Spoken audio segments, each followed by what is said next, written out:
అతి తక్కువ పెట్టుబడితో స్వల్పకాలంలో అందివచ్చేవి ఆకుకూరలు. రోజువారీ ఆదాయంతో రైతును ఆదుకుంటాయి. ముఖ్యంగా పాలకూర, గోంగూర, తోటకూర, కొత్తిమీర, పుదీనా వంటి ఆకుకూరలను నిత్యం ఆహారంలో వినియోగిస్తూ ఉంటాం. వీటిలో పాలకూరను రైతులు సంవత్సరం అంతా సాగు చేస్తున్నప్పటికీ చలికాలంలో మంచి ఆకు దిగుబడి పొందే అవకాశం ఉంది. మేలైన రకాలను ఎంచుకొని సరైన యాజమాన్య పద్ధతులు పాటిస్తే పాలకూర సాగు లాభిస్తుందంటూ వివరాలు తెలియజేస్తున్నారు ఆచార్య ఎన్జీ రంగా వ్యవసాయ విశ్వవిద్యాలయం, శ్రీకాకుళం జిల్లా సీతంపేట వ్యవసాయ పరిశోధనా స్థానం సీనియర్ శాస్త్రవేత్త డాక్టర్ పి వెంకట్రావు.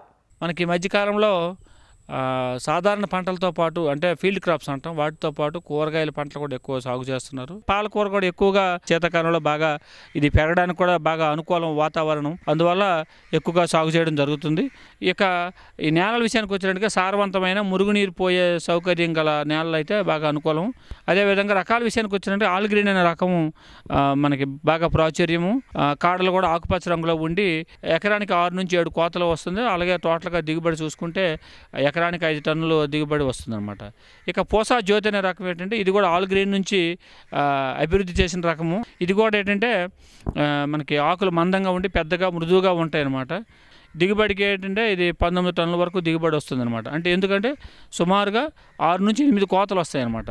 అదేవిధంగా పోసా హరిత్ అనే రకం ఉంది. చల్లని కొండ ప్రాంతాల్లో బాగా అనుకూలం, అధిక క్షారతను కూడా కొంతవరకు తట్టుకుంటుంది అనమాట. ఇక పోసా పాలక్ అనే రకము, ఇది కూడా భారతీయ వ్యవసాయ పరిశోధన సంస్థ నుంచి ఢిల్లీ వారిని విడుదల చేయబడింది. ఒకే విధమైన ఆకులు కలిగి మందంగా ఉండి మంచి ఆకు కలిగి ఉంటుందన్నమాట. అలాగే ఇంకో రకం ఏంటంటే జాబ్నర్ గ్రీన్ అనే రకము, ఆకులు పెద్దగా ఉండి మందంగా ఉంటాయి అన్నమాట, మృదువుగా కూడా ఉంటుంది. దిగుబడి 10 నుంచి 12 టన్నుల వరకు ఎకరానికి దిగుబడి వచ్చే అవకాశం ఉంది. కాబట్టి ఈ రకము, ఈ రకాలే కాకుండా మనకి దక్షిణ భారతదేశం నుంచి కూడా కొన్ని రకాలు ఉన్నాయి.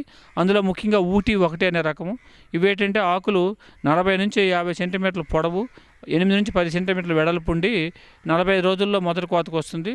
తర్వాత ప్రతి 15 రోజులకు ఒకసారి కోత కోసుకోవడానికి అనుకూలంగా ఉంటుంది. దిగుబడి అంటే 4 కోతల్లో 24 టన్నుల దిగుబడి వస్తుంది అనమాట. అంటే చెట్టుకి దిగుబడి ఇచ్చే రకం కాబట్టి ఈ ఊటీ 1 అనే రకం కూడా ఈ మధ్యకాలంలో ప్రాచుర్యంలోకి వచ్చింది. విత్తనం ఆదాయం ఎకరానికి 10 నుంచి 12 కిలోల విత్తనం సరిపోతుంది. స్టాగర్డ్ సోయింగ్, ఒక 15 సెంట్లు వేస్తే 5 సెంట్లు ఒకసారి, 5 సెంట్లు ఒకసారి, 5 సెంట్లు ఒకసారి, అలాగా వారం రోజులు గ్యాప్ ఇచ్చిగా వేసుకున్నట్టయితే అధిక దిగుబడి రావడానికి అవకాశం ఉంటుంది కదా. ఆ రకంగా సాగు చేసుకుంటే మంచిది.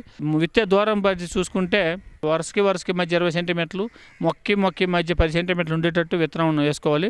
ఈ విత్తనం ఏంటంటే 8 నుంచి 10 రోజుల్లో గింజ మొలక వస్తుంది. కాబట్టి అంతవరకు గడ్డి కానీ పలచగా కప్పేసి రోజుకి ఎంతో వాటర్ కానీ పెట్టుకున్నట్టయితే యూనిఫామ్గా పెరగడానికి అవకాశం ఉంటుంది. ఇక ఎరువుల విషయానికి వచ్చేసరికి ఏంటంటే ఈ పశువుల ఎరువే వేసుకుంటే మంచిది. ఆకుకూరలు కాబట్టి ఓన్లీ పశువుల ఎరువు మాత్రం వాడితే మంచిది. ఎకరానికి 8 టన్నుల పశువుల ఎరువు చివరి దిక్కులో వేసుకొని బాగా కలిపి దున్నుకోవాలి. రసాయనిక ఎరువులు వాడినప్పుడు ఏంటంటే ఎకరానికి 10 కిలోల నత్రజని, 10 కిలోల భాస్వరం, 20 కిలోల పొటాషియం ఇచ్చే ఎరువులను వాడుకోవాలి. అయితే ప్రతి కత్తిరింపు తర్వాత 10 కిలోల నత్రజని ఇచ్చే ఎరువులను కూడా వేసుకోవాలి.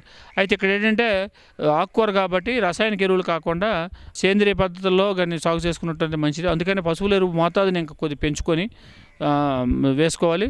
ఇక అంతర్కృషి విషయానికి వచ్చేసరికి ఏంటంటే విత్తిన 15 రోజుల నుంచి 20 రోజుల వ్యవధిలో 2 నుంచి 3 సార్లు కలుపు తీసి మనం మట్టిని కానీ కదిలించినట్లయితే ఈ మొక్క పెరుగుదల బాగా అవకాశం ఉంటుందన్నమాట.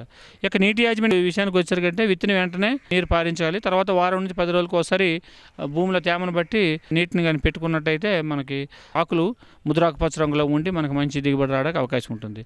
ఇక సస్యరక్షణ చర్యల విషయానికి వచ్చేసరికి ఏంటంటే పురుగు మందులు వాడకుండా జీవ సంబంధమైన మందులు మాత్రం వాడాలి. ముఖ్యంగా వేప నూనెని లేదా శిలీంధ్రపు జబ్బులు ఉంటే బయోపేస్ట్, ట్రైకోడర్మా కానీ లేదా సూడోమోనాస్ ఫ్లోరోసెన్స్ కానీ ఈ రకంగా మనం జీవన ఎరువులు, జీవ సంబంధమైన రసాయనికాలని వాడుకొని ఆ పంటను రక్షించుకున్నట్టయితే మందు అవశేషాలు లేకుండా ఆర్గానిక్ రూపంలో ఉంటుంది. కాబట్టి ఎక్కువగా డిమాండ్ కూడా ఎక్కువ ఉండి అధిక దిగుబడితో పాటు అధిక ఆదాయం రావడానికి అవకాశం ఉంటుంది. కాబట్టి రైతు సోదరులు ముఖ్యంగా ఈ రకాలను ఎంచుకోవడం, అదేవిధంగా పద్ధతిలో చేసుకోవడం, ఈ జీవన సంబంధమైన మందులను వాడుకొని కానీ చేసినట్టయితే పాలకూరలో తక్కువ ఖర్చుతో అధిక దిగుబడి రావడానికి అవకాశం ఉంటుంది.